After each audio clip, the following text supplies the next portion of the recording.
بسم اللہ الرحمن الرحیم. ناظرین، میں ہوں امان اللہ خان آپ کے پروگرام عوامی احتساب کے ساتھ.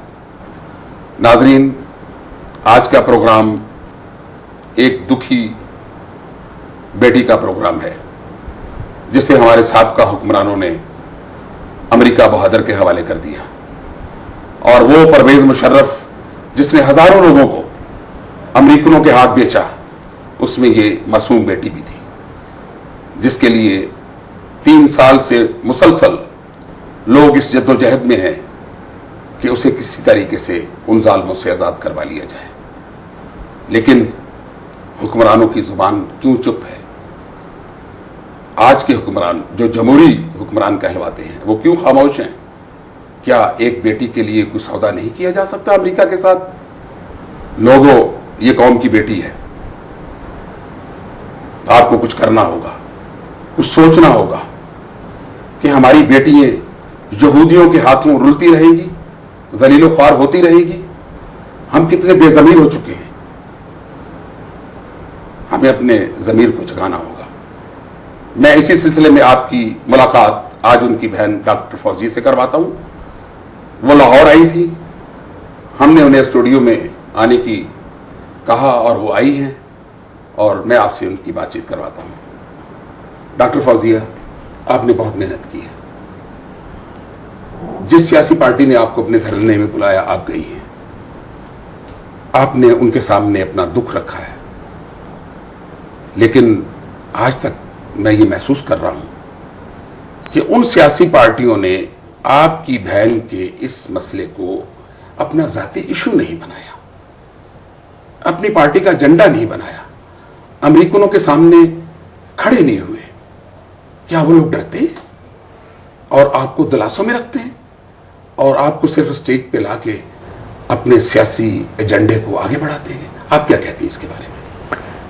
بسم اللہ الرحمن الرحیم.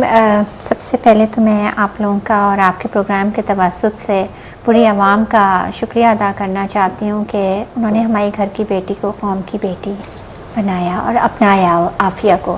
اس کے دکھ اور درد میں، ہمارے دکھ درد میں شریک ہوئے، اور اس میں اپنی قوم کو اور میڈیا کو کہ انہوں نے یہ آواز پہنچائی، بہت شکر گزار ہوں. اس کے بعد رہا سیاسی پارٹیوں کا، اس کا تو میرے خیال سے یہ بات بھی سب نے دیکھی، اور جیسے آپ نے بتایا کہ کوئی بھی پارٹی ایسی نہیں ہے جس نے عافیہ کے لیے آواز نہیں اٹھائی ہو اپنے اپنے پلیٹ فارم پہ. اور مجھے بھی بلایا، دھرنے، ریلیاں، کتنی بڑی بڑی کراچی میں ریلیاں آپ نے لیکن ان سیاسی پارٹیوں نے کبھی مجبور کیا حکمرانوں کو؟ اب سارا سوال میرا جو ہے وہ حکمرانوں سے بھی ہے اور ان پارٹیوں سے بھی، بالکل جس طرح آپ نے کہا کہ جب سب ایک چیز پہ، ایک ایشو پہ متفق ہے، کسی قسم کی کوئی دو رائے نہیں ہے اس میں، تو پھر کیا قباحت ہے؟ آخر عافیہ کیوں نہیں آئی؟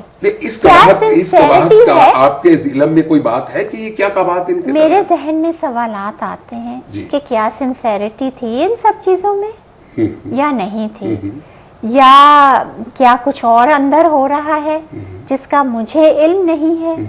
مجھ سے تو جس طرح سے جس نے وہ کیا، اور ہر کسی روتے ہیں میرے سامنے، میں کیسے کسی کو میں کیا وہ کروں؟ کہتے ہیں کہ بس ہماری بیٹی، اپنے سینوں پہ ہاتھ رکھ کے کہتے ہیں کیا واقعی میں 2 منٹ تصور کر کے اپنی بیٹی کو رکھیں؟ کیا واقعی میں اپنی بیٹی کو اسی طرح چھوڑ دیں گے؟ کیا ہماری سیاست اور اس میں جو سیاستدان ہیں وہ اتنے زیادہ سیاست کو ترجیح دیتے ہیں، بے حس ہو چکے ہیں، اتنے وہ ہو گئے ہیں کہ بیٹی کا خیال نہیں رہتا؟ اب دوسرا ایشو ہو گیا، اب تیسرا ایشو ہو گیا. ایک مثال جیسے کہ ایک انہوں نے مجھے دی سیاستدان نے کہ دیکھیں اگر جیب کٹ جائے اور تو ہم اس کے لیے روتے ہیں، یہ کرتے ہیں، لیکن اگر ڈاکہ پڑ جائے تو پھر ہم جیب کو بھول جاتے ہیں اور ہم اس ڈاکے میں لگ جاتے ہیں.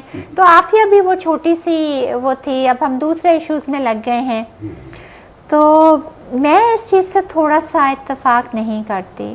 میں سمجھتی ہوں کہ روٹ کاز، جب تک جڑ کو نہیں ہٹایا جائے گا، جو روٹ کاز ہے، جو بگننگ ہے، اس کا احتساب نہیں ہوگا، اس کا ازالہ نہیں ہوگا، تو ظلم بڑھتا جائے گا. اچھا، ابھی بات یہ ہے فوزیہ، کیا آپ سمجھتی ہیں کہ جو قوم منگتی ہو، بیکر ہو، جس کے حکمران فقیر ہوں،